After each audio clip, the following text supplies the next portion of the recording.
क्या सीएम योगी के लिए अब खड़ी होगी आरएसएस? क्या सीएम योगी और बीजेपी के बीच खटपट को आरएसएस करा पाएगी सही? आरएसएस ने बढ़ा दिए हैं कदम। दरअसल लोकसभा चुनाव 2024 के नतीजे सामने आने के बाद से यूपी में बीजेपी में चल रहा शीत युद्ध फिलहाल थमने का नाम नहीं ले रहा। केशव प्रसाद मौर्य हो या फिर सीएम केजरीवाल हो, दोनों के बीच ये लड़ाई जारी है। अंदर ही अंदर बहुत कुछ चल रहा, सामने भले ही कम आ रहा हो। इसके आधार पर अटकलें ऐसी भी लगने लगी हैं। शांति बहाली के मिशन पर आरएसएस ने कदम उठा लिया है। दिल्ली में योगी आदित्यनाथ के पीएम से मिलने की भी संभावनाएं जताई जा रही। ये मुलाकात नीति आयोग की बैठक से इतर हो सकती है। सारी कवायद का जोर अभी इस बात पर है, राज्य में विधानसभा की 10 सीटों पर होने वाले उपचुनाव में जीत हासिल की जाए। इन सीटों पर चुनाव का ऐलान अभी नहीं हुआ, लेकिन इसकी तैयारी जोरों शोरों से जारी है। इसके नतीजे पर यूपी बीजेपी में चल रही खींचतान की बहुत सारी चीजें निर्भर करती हैं। इसके साथ ही बीजेपी ये चाहती है कि खींचतान का असर उनके वोटों पे ना पड़े। कहा जाता है योगी आदित्यनाथ ने उपचुनाव की कमान अपने हाथों में ली है। अगर इसमें भाजपा का प्रदर्शन अच्छा रहता है तो योगी को अपनी स्थिति में मजबूत करने के लिए मदद मिलेगी, लेकिन परिणाम अगर सही नहीं रहता है तो योगी की कुर्सी जा सकती है।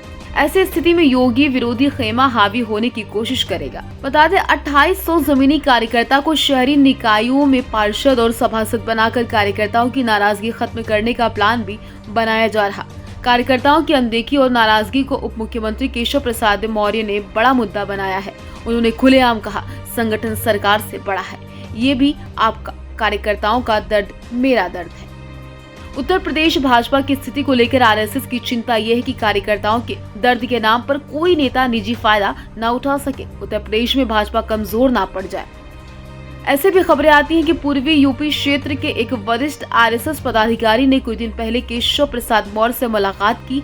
हाल ही में राज्य भाजपा कार्यकारिणी समिति की बैठक के दौरान उनके द्वारा उठाए गए मुद्दों पर चर्चा की गई थी। विश्व हिंदू परिषद के एक नेता ने यूपी बीजेपी के इस संकट के समाधान के लिए राज्य के वरिष्ठ भाजपा नेताओं से मुलाकात की है।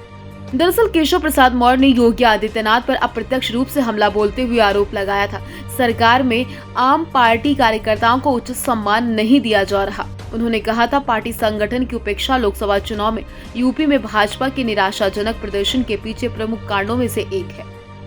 इसके कुछ दिनों बाद केशव मौर्य ने राज्य सरकार द्वारा विभिन्न विभागों में संविदा नियुक्तियों में आरक्षण को लेकर योगी आदित्यनाथ पर एक और हमला बोलते हुए सवाल किया था।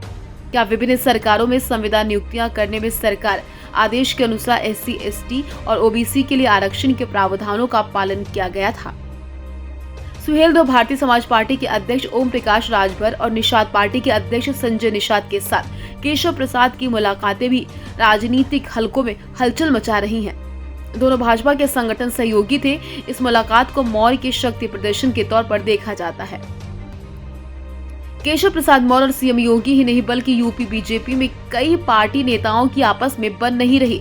पार्टी की हार के बाद ये लड़ाई खुलकर सामने आ गई है। प्रयागराज में पार्टी कार्यकर्ताओं की बैठक में यमुना पार के अध्यक्ष विनोद प्रजापति ने कहा, लोकसभा चुनाव में कार्यकर्ताओं ने पूरे मनोयोग से बूथों पर अपना काम नहीं किया। उन्होंने ये भी कहा था, हम लोग समाजवादी पार्टी से नहीं अपनों से ही चुनाव लड़ रहे थे। बता दें लोकसभा चुनाव 2024 में उत्तर प्रदेश में भाजपा का प्रदर्शन निराशाजनक रहा। पार्टी यहाँ 80 में से महज 33 सीटें जीत सकी, जबकि 2019 में भाजपा ने 62 सीटें जीती थी। इसके साथ ही भाजपा को गहरा झटका लगा है। चुनाव परिणाम आने के बाद से पार्टी में हार पर मंथन जारी। पार्टी के तमाम नेता अब हार के कारणों की पड़ताल में जुटे हैं। यूपी भाजपा की टास्क फोर्स ने आम चुनाव में उत्तर प्रदेश में बीजेपी को मिली हार की वजहों के बारे में बताया। इसमें पार्टी की अंदरूनी लड़ाई से लेकर जातीय समीकरण और सरकारी कर्मचारियों के असहयोग को मुख्य वजह बताया जा रहा है।